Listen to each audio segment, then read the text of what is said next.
Hello hello साथी भाइहरूलाई म चाहिँ अहिले जन्मथलो घरमा यहाँ हाम्रो घर यहाँ हाम्रो काकाहरूको अनि म चाहिँ आज अलिकति मल सोर्नु पर्यो भनेर यहाँ आएको।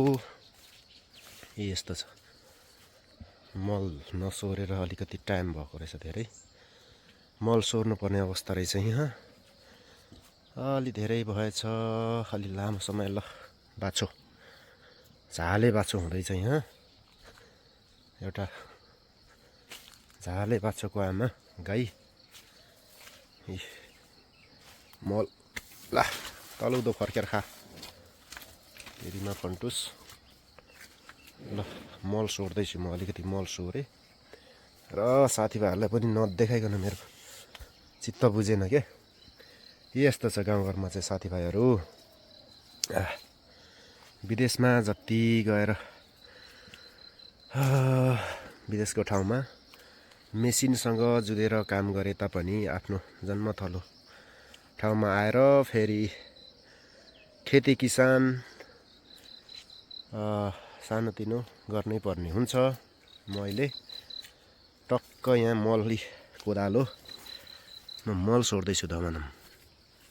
आउने साथीभाइहरूलाई विशेष सम्झना अनि गाउँघर कता हो के हो, गाउँमा गएर के गर्ने भन्ने हुन्छ र कता घुम्ने भन्ने हुन्छ। म चाहिँ खासै घुमिनँ है, म खासै घुम्दिनँ। म चाहिँ मेरै आफ्नै गृह क्षेत्रतिर आएर यसरी मकै बारीमा सुन्तलाहरू यसरी लाइएको रहेछ। अनि यसरी हेर्दै अब यहाँ अलिकति मल सोर्नु पर्यो। म धेरै पनि छैन यहाँ, त्यही भएर साथीहरू यस्तै छ है। यस्तो छ साथीहरू, मल सोर्नु छ। गद्दी मजाले यसरी मल सोरिन्छ गाउँघरमा। अलिकति भए पनि आमा बाबाहरूलाई यसो सघाइराख्नु पर्यो भनेर यस्तो गर्नु पर्यो। ल साथीहरू गजब छ गाउँमा, बर्खा लाग्यो, धमाधम छ। लात्ता नहालै, लात्ताले हानिस् भने त म त मुखैमा लाग्छ नि फेरि। हे यस्तो छ उनीहरू।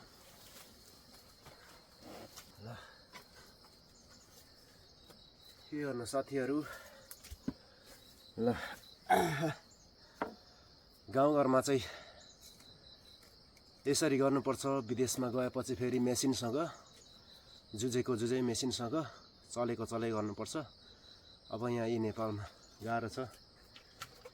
कुनै कृषि व्यवसाय, कुनै औद्योगिक अझै पनि सरकारबाट राम्रो म्यानेजमेन्ट कुनै केही छैन त्यसको। अब सकेसम्म सामान्य कृषकहरूले जे सक्दै आयो, जे गर्दै आएको छ त्यसैलाई निरन्तर दिइरहेको अवस्था छ। त्यसो हुँदाखेरि गाउँघरमा अझै पनि स्तर उन्नति चाहिँ गाह्रो रहेछ। के गर्नु अब,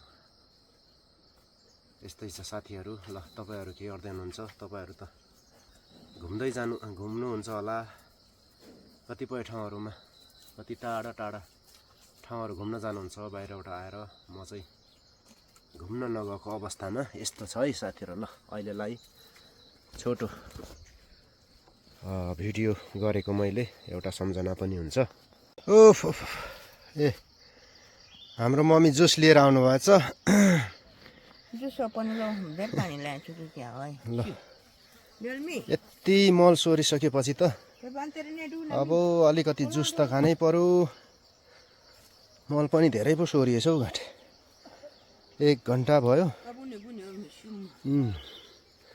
गाई पनि आनन्द बसेछ यता। अब ल साथीहरूलाई जुस अब के को खानु त, खै गाउँघरमा अर्ग्यानिक जुस खै ल्याउनु। डेलमी में हो अब यो चाहिँ जुस यहाँ जुस छ खानु पर्यो। अब 2 बोटोको जति हानेपछि 1 लट फेरि मल सोर्नुपर्छ अनि त्यसपछि उफ ठिक हुन्छ। ल के गर्नु त अब।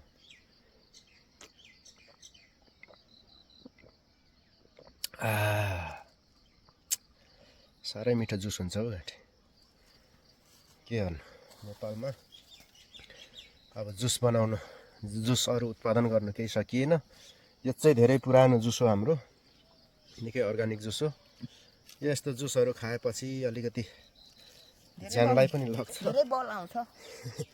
बल आउने चाहिँ जुस हो उहिलेको। ल साथीहरू यस्तो पो छ है गाउँघरतिर त।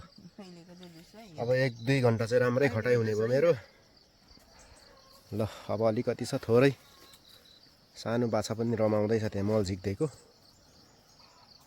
यस्तो छ गाउँघरमा युवाहरूको धेरै खाँचो छ। युवाहरू सबै विदेश पलायन भए।